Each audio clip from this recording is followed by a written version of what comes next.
साथी विजय पटेल जी, पंचायत प्रकोष्ठ के प्रदेश के अध्यक्ष विनय सिंह जी, मिर्जापुर के जिला अध्यक्ष बी सिंह जी, इलाहाबाद के प्रयागराज के जिला अध्यक्ष सर्वेश यादव जी, हमारे साथी सुनील पांडे जी जो वरिष्ठ उपाध्यक्ष हैं, काशी प्रांत के रमाशंकर साहू जी, भदोही के प्रभारी मुन्ना सिंह जी, भाई मनीष गुप्ता जी, भाई मुकेश सिंह जी, भाई देवकांत वर्मा जी और चंदौली की प्रभारी पल्लवी जी,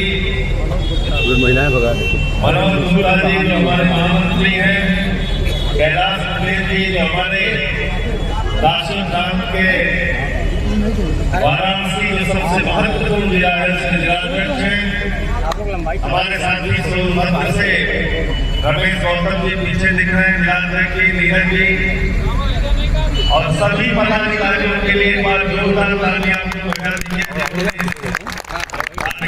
मनाने में अपना सहयोग दिया है। साथियों दोस्तों, हमारे बीच में श्रम प्रकोष्ठ के प्रदेश के अध्यक्ष भाई अनिल मिश्रा जी हैं, जिसका नाम छूट गया उनसे क्षमा प्रार्थी, आगे मैं बढ़ रहा हूँ उनकी बात कहने के लिए।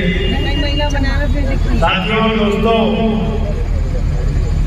आज जब मैं यहाँ पर आ रहा था तो आने में विलंब इसलिए हुआ कि मुझे एक गांव में जाना पड़ा, वहां पर बुलडोजर आ रहा है। बुलडोजर किसका बुलडोजर? मोदी और योगी जी का बुलडोजर। किस लिए आ रहा है? गांव को उजाड़ने के लिए आ रहा है। मैंने पूछा किस लिए आ रहा है, किसका बुलडोजर आ रहा है? बोले मोदी जी का बुलडोजर आ रहा है। किस गांव में आ रहा है? बनारस और चंदौली के लोगों को कान खोलकर सुनना चाहिए। भारत का प्रधानमंत्री जब शपथ लेता है प्रधानमंत्री पद की तो सांसदों से कहता है, सांसदों गांव का विकास होना चाहिए, गांव की तरक्की होनी चाहिए।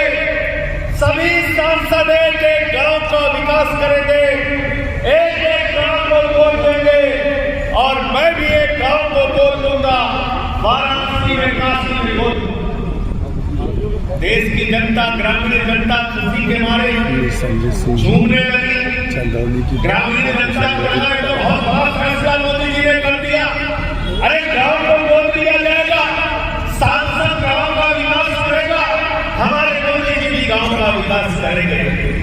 ये बात सुनकर सब झूम उठे। सबको इंतजार था बनारस वालों को, कौन सा गांव को लेंगे, क्या हमारा वाला लेंगे, क्या हमारा वाला लेंगे। मोदी जी ने कहा हम डोमरी गांव को गोद में लेंगे, डोमरी गांव को, डोमरी गांव को गोद में लिया। आज जिस गांव को नरेंद्र मोदी ने गोद में लिया, जिस बच्चे को गोद में लिया, उस बच्चे के ऊपर बुलडोजर चलाने का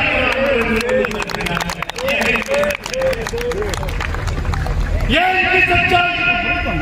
अगर देश का प्रधानमंत्री नरेंद्र मोदी गोद लिए हुए गांव को नहीं बचा सकता तो याद रखना, वो इस देश को नहीं बचा सकता, वो उत्तर प्रदेश को नहीं बचा सकता, वो आपके जिले को नहीं बचा सकता और उससे किसी भी तरह की उम्मीद करना बेकार।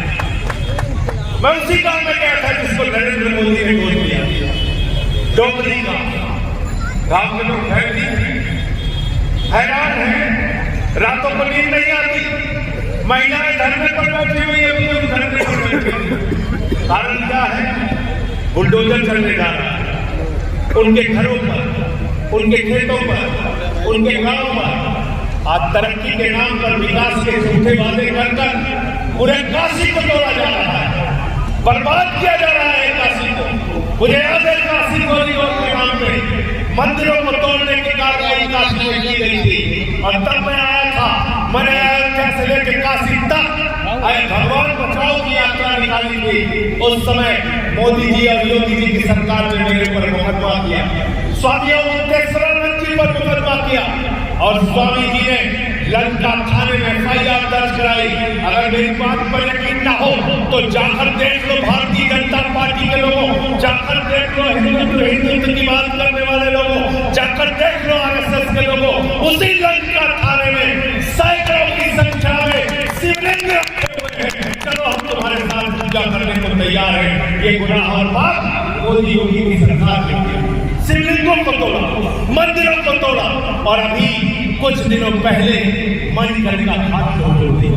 मणिकर्णिका घाट, वो घाट जहाँ के बारे में मान्यता है कि मरने के बाद जब अगर वहाँ अंतिम संस्कार किसी का होता है तो उसको मोक्ष की प्राप्ति होती है। वो मणिकर्णिका घाट जो टूटा हुआ था, जो छूटा हुआ था, उस घाट को बनाने का काम किसने किया? माता अहिल्याबाई होलकर ने किया।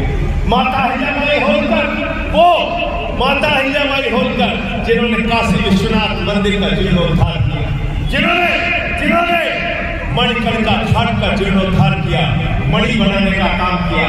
नरेंद्र मोदी और योगी की सरकार ने उस मणिकर्णिका घाट पर बुलडोजर चलाने का पाप किया है, मणि को तोड़ दिया है, माता अहिल्याबाई होलकर की प्रतिमा को तोड़ दिया है, शिवलिंगों को वहां पर तोड़ने का काम किया है। और मैंने वीडियो डाल दी तो मेरे ऊपर मुकदमा कर दिया, मेरे ऊपर FIR कर ली। अरे हमारे ऊपर तो रोज FIR करते रहते हैं। जेल भी मुझे भेज दिया 183 दिनों तक। लेकिन याद रखना, संजय सिंह की जुबान को जेल से नहीं रोक पाओगे।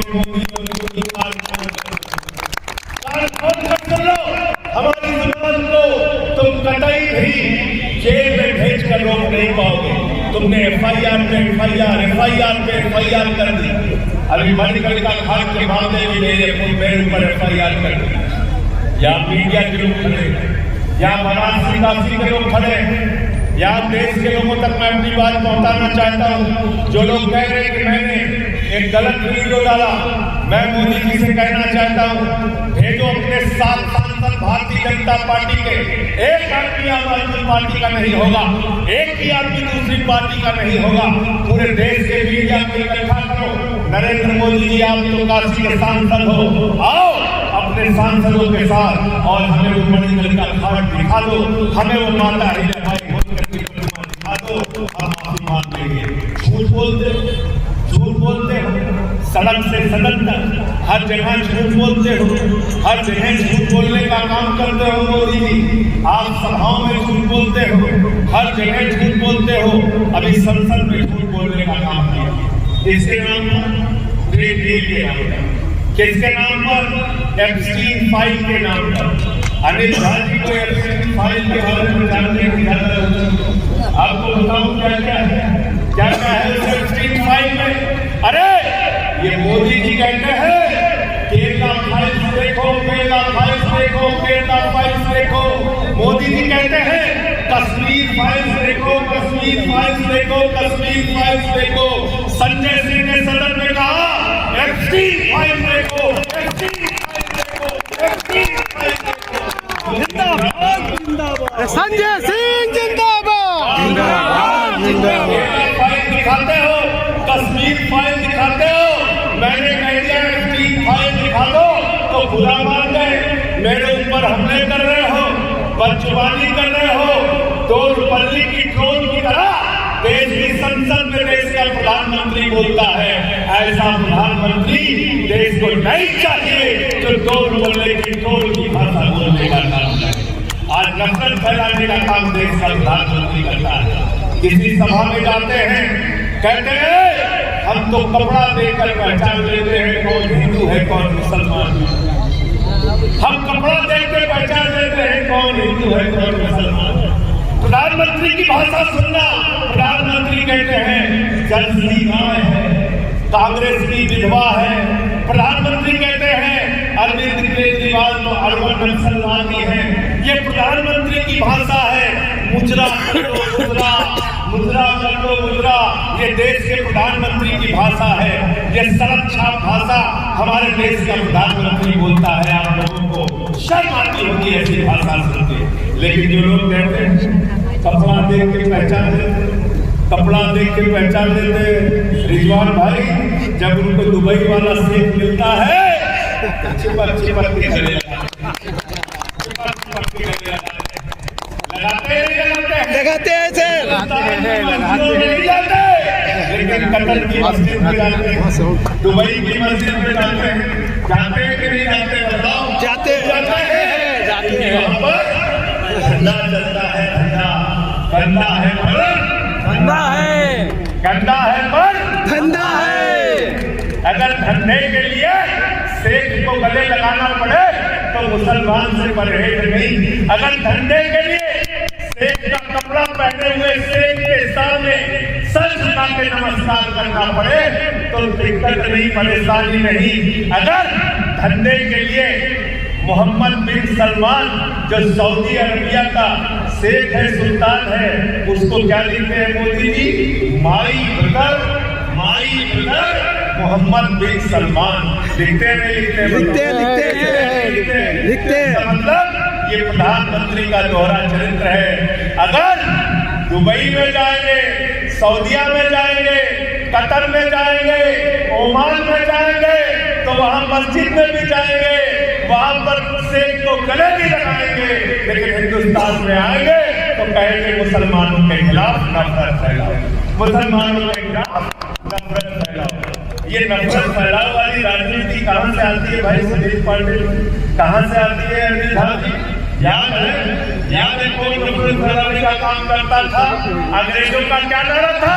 बांटो और राज करो, बांटो और राज करो। आज की तारीख में ये काले अंग्रेज जो देश की सत्ता पर भारतीय जनता पार्टी के रूप में बैठे, इनका नारा है बांटो और राज करो, बांटो और राज करो।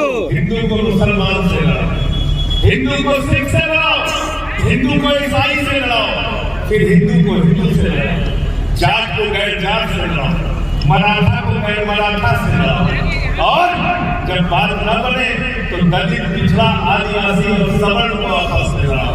और इससे भी बात न बने तो शंकराचार्य के ऊपर हमला करो, शंकराचार्य के भक्तों को, शिष्यों को चोटी पकड़ के घसीट के मारो, समाज में नफरत फैलाओ, बांटो और राज करो की राजनीति को अगर दफन करना है तो सिर्फ और सिर्फ एक पार्टी कर सकती है, आम आदमी पार्टी, क्योंकि हम करने वाले लोग नहीं हैं। याद रखना, करने वाले लोग नहीं है। इनके सामने बहादुरी से खड़ा होना पड़ेगा, इनके सामने हिंदू, मुसलमान, सिख, ईसाई सबको एक हाथ की मुट्ठी बांधकर लड़ना पड़ेगा और सब बन जाएंगे। कोई नरेंद्र मोदी और कोई भारतीय जनता पार्टी और कोई बाबा योगी नफरत नहीं फैला सकता। बुलडोजर का राज चल रहा है उत्तर प्रदेश में, हर जगह बुलडोजर, हर जगह बुलडोजर। स्कूल है बुलडोजर चला दो, अस्पताल है बुलडोजर चला दो, रेल पटरी वाला है बुलडोजर चला दो, सड़क चौड़ी करना है दुकान में बुलडोजर चला दो, मकान में बुलडोजर चला दो। ये बुलडोजर की राजनीति में पूरे उत्तर प्रदेश को फंसा के रखा है। और संजय सिंह चंदौली की इस धरती पर आपसे कहने के लिए आए हैं कि अगर आप विकास चाहते हो, मैं हिंदुओं से कहना चाहता हूँ, मुसलमानों से कहना चाहता हूँ, ये बुलडोजर किसी का सगा नहीं है, किसी का सगा नहीं है, लेकिन आपके दिमाग में नफरत भरी आती है। ये देखो रिजवान का घर तोड़ दिया, ये देखो रहमान का घर तोड़ दिया, ये देखो नियाज का घर तोड़ दिया। अरे लड्डू बांटो, मुसलमानों का घर टूट रहा है। कुछ लोग डर जाते हैं लड्डू बांटो, कहते हैं ठीक है मुसलमानों का तोड़ दिया, फिर उसके बाद दलित का घर तोड़ने आते हैं, सफाई कर्मी का घर तोड़ने आते हैं।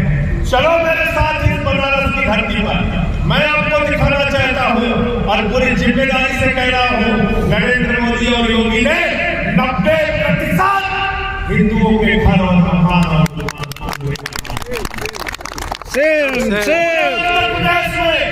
90% मकान और मकान हिंदुओं के तोड़े गए हैं। रेडी पटरी उजाड़ी गई है, हिंदुओं की उजाड़ी गई है, अधिक संख्या में 90% उजाड़ी गई है। लेकिन होता क्या है, गोदी मीडिया वाले क्या दिखाते हैं, कहते हैं देखो मुसलमानों का इतना घर तोड़ दिया, लड्डू बांटो, समझो लड्डू बांटो। ये नफरत की राजनीति में मजा भी आता है कि नहीं आता है? जिस हिंदू का खून नखौला खून नहीं वो पानी है। हाँ भैया बिल्कुल,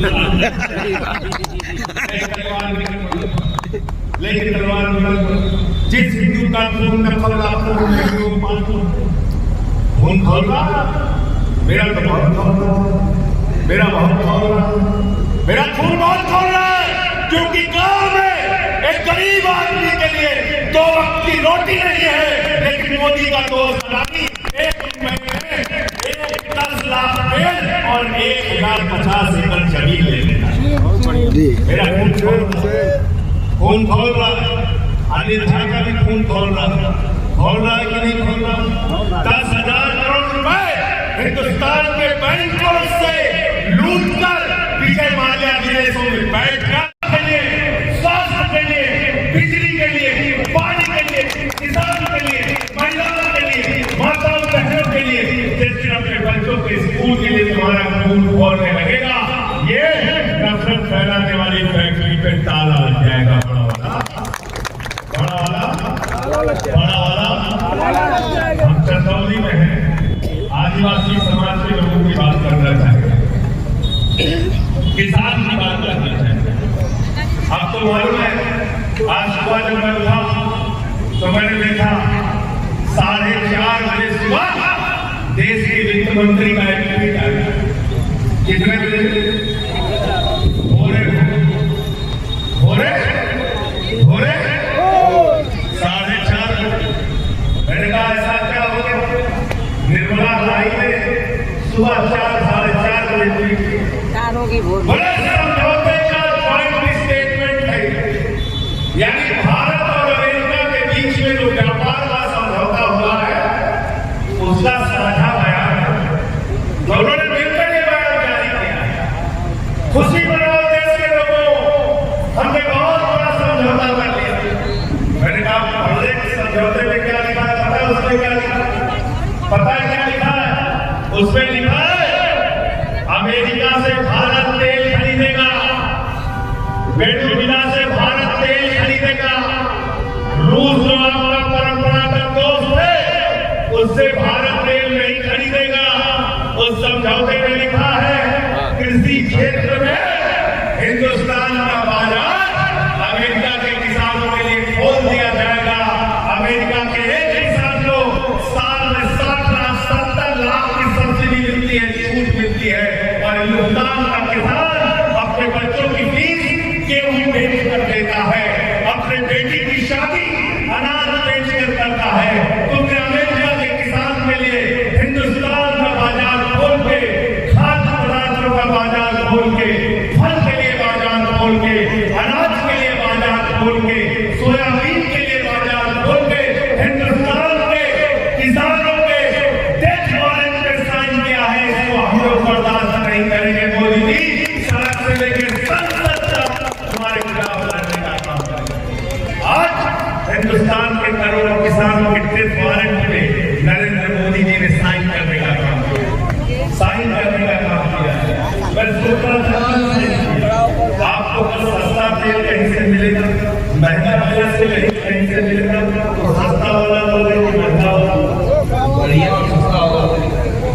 मोदी जी कह रहे हैं महंगा वाला लेंगे, मोदी जी कह रहे हैं महंगा वाला लेंगे। एक साल में अमेरिका और जो वेनेजुएला से तेल आएगा वो रूस के तेल से कितना महंगा होगा पता है? 80,000 करोड़ रुपए। 80,000 करोड़ रुपए अमेरिका और वेनेजुएला से जो तेल आएगा वो रूस के तेल से 80,000 करोड़ रुपए महंगा होगा। यानी सस्ता वाला नहीं खरीदेंगे, 80,000 करोड़ रुपए महंगा खरीदेंगे, और उसका खामियाजा कौन भुगतेगा? आम जनता। और वेनेजुएला के राष्ट्रपति को उठा के देंगे, वेनेजुएला के राष्ट्रपति को उठा के देंगे। हमसे कोई कह रहा है मोदी जी डर गए कि कहीं हमको भी राज में उठा के लेके जाए, हमने कहा नहीं है, इतना नहीं डरते हैं, लेकिन इतना नहीं डरते नहीं हैं। किस बात का दबाव है? दबाव यह है कि मोदी के दोस्त अडानी को भ्रष्टाचार के मामले में अमेरिका ने सम्मन भेज दिया, बोले गर्दन पकड़ के इसको उठा के ले जाएंगे। और दूसरा मामला क्या है? वही फाइल, कौन सी फाइल? Epstein file. क्या है एप्स्टीन फाइल में? एप्स्टीन नाम का एक शैतान छोटी छोटी बच्चियों का जो शोषण करता है, उनकी हत्याएं करता है, उनको मारता है, उनके साथ बलात्कार करता है, बलात्कार करता भी है और दुनिया के बड़े बड़े लोगों को साइलेंट बलात्कार करवाता भी है बच्चों। वो जिसको 2008 में सजा हो गई थी, 2008 में ध्यान से कान खोलकर सुनना, वो 2017 में अनिल अंबानी से बातचीत करता है, वो मीटिंग फिक्स कराता है भारत के प्रधानमंत्री नरेंद्र मोदी की और इजराइल के प्रधानमंत्री की। इन सब बातों का जिक्र है, वो मेल और चैन और बातचीत जो सामने आई है, इन सारी बातों का जिक्र है। और इजराइल मंत्री है, केंद्रीय मंत्री हरदीप पुरी, उसके भी नाम का जिक्र स्टील फाइल में है। मैंने पूछा मोदी जी, आपको जवाब देना पड़ेगा कि क्या आप ऐसे शैतान और राक्षस के कहने पर अमेरिका के अधिकारियों और इजराइल के प्रधानमंत्री से मुलाकात करते हो? बताओ ये सच है कि गलत है? तो मुझे आपके सदन में गालियां देते और उल्टा क्या कहते हैं? कहते हैं हमको 2-2 किलो गाली बोल दी जाती है। इतना प्रधानमंत्री मैंने आज तक नहीं देखा। गाली तराजू से होता है, सुबह उठ के गाली तराजू से होता है, 2 किलो गाली देंगे, 2.5 किलो देंगे, 4 किलो देंगे,